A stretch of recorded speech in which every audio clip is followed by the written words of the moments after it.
I do have one Irish story that I remember, so I will share that.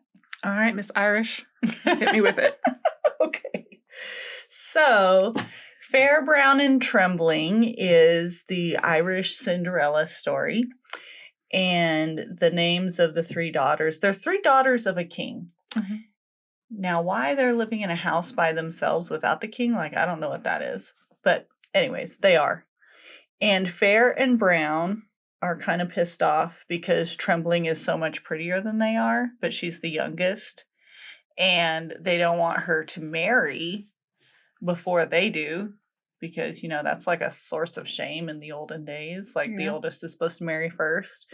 So they make her do all the housework and they make her cook and they, she never has nice clothes to wear and they don't let her leave the house. Because she's so pretty? Because she's so pretty. Okay. She's so pretty, they turn her into like a house slave. Sibling rivalry is strong. Okay. Mm-hmm. So this goes on for years.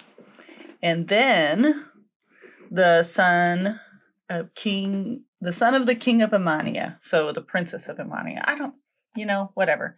There's this prince, and he's finally interested in the eldest daughter. Mm. And they're all excited about that.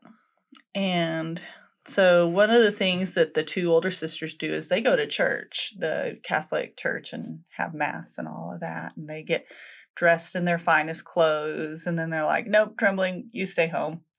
Because can't even worship God. Right. They're like, you stay back.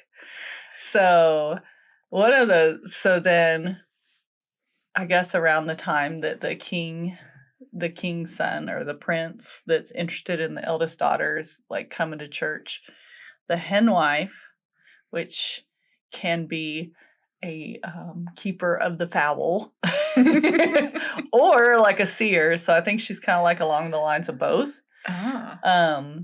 So she comes up shortly after the sisters leave and she's like, man, you should be there. You should go to church. And she's like, I don't have anything to wear. She's like, well, if you had something, what would you want? And she's like, oh, I would love to have a white robe and green shoes. And the woman takes a piece of her tattered cloak and she kind of does this wish for these clothes that Trembling wants, and they appear. So she's like, here, take these awesome clothes and go change. And in the meantime, she has this beautiful white mare with a golden saddle appear. And she comes, Trembling comes back like, oh my God, I'm so fancy, right? and she's like, here, ride on this mare with a golden saddle. And also I have a honey bird that's going to sit on your shoulder. And a honey ring, which I don't know what that is, for her finger, but I guess it's a ring and a bird and a horse that's magically taking her there. But she's like, but you can't actually go inside the church. And when they start to rise for mass, you've got to leave. What? Yeah. Okay. So, she goes and she watches, inside from the outside. I think what I envision with this story is that the doors must be open and not shut. So she's watching from the open doors because in this tale, it's the people from the church are looking ooh, who's this fancy lady? And a golden saddle. Yeah, exactly. She's got a honey bird on her shoulder and shit. So then, just as the people are rising for mass, Trembling rides off. She's like, oh shit, this is my cue. And she gets home and changes back into her old clothes. And